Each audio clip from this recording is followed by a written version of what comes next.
Stocks continued to fall for the third consecutive day on Friday, with analysts attributing the slump to the PTI's long march and investors shifting positions. The benchmark KSE 100 index lost 462.53 points or 1.11% by the session's end to close at 41,140.33 points. Analysts say that the market had been under pressure for the last few sessions, the primary reason for which was political instability and the PTI's long march to Islamabad.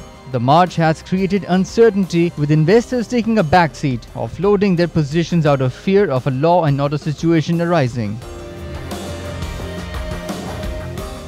The weekly inflation, measured by the sensitive price indicator, posted a record increase of 4.13% for the combined income group on a week-on-week basis for the period ending on October 27th, mainly due to the highest ever energy and food prices, according to data released by the Pakistan Bureau of Stats. After rebasing, the SPI recorded the second highest week-on-week increase of 3.68% on 22nd September, driven by an increase in fuel adjustment prices in the electricity bills of consumers. On a year-on-year basis, the weekly inflation recorded an increase of 30.68%. The annual increase in SPI has been on the decline for some time, falling from a peak of 45.5% in the week ending on 1st September. Soaring vegetable prices due to damage to the standing crops and a massive hike in electricity rates have also contributed to pushing up inflation.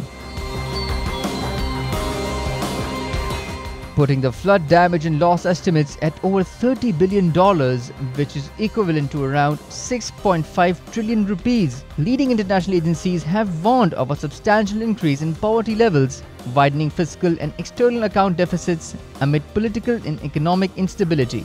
Based on these estimates, Pakistan called for relaxing the International Monetary Fund's conditions and demanded climate justice to invest in rehabilitation and climate adaptation efforts. The post-disaster needs assessment, conducted jointly by the World Bank, Asian Development Bank, United Nations Development Programme and the European Union, with the support of the Pakistan government, called for a coordinated international support for $16.3 billion funding for recovery and rebuilding disaster-resilient economy, infrastructure and institutions to fight rising challenges of climate change. The PDNA report laid bare the inadequacy of Pakistani institutions and systems related to urban planning, water management, infrastructure maintenance, government structures, and risk management and reduction capacity. But it noted that the devastating flooding was one in a 1,000-year event that further exposed these weaknesses.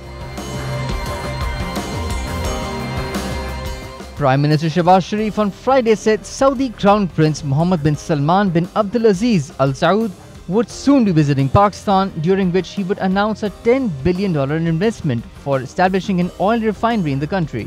While criticizing the last Pakistan Tehreek-e-Insaf government for not availing an opportunity given by the Saudi government for launch of several projects in the country through grant, soft loans and investment, the Prime Minister said the projects offered by Saudi Arabia had been ignored and put in the doldrums by the last government, but he revived them within 48 hours. He said the Crown Prince expressed willingness to support development projects in Pakistan.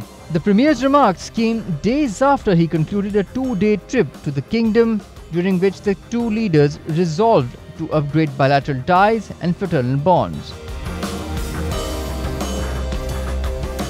The Economic Coordination Committee of the Cabinet allowed the import of 800,000 tons of wheat and 300,000 tons of urea fertilizers, and suspended the import policy to allow timber and wood imports. The meeting, presided over by Finance Minister Ishaq Dar, also approved funds to create specialized anti-riot unit in Frontier Constabulary of 2,000 personnel. The decision coincided with Imran Khan's long march to Islamabad. The Ministry of Commerce presented a summary of the suspension of import conditions contained in Import Policy 2022 with regard to the import of timber and wood. It was informed that the All Pakistan Timber Traders Association requested for an extension in the date of implementation of conditions of the import permit. The federal government subsequently suspended the operation of import policy provisions till 31st August this year.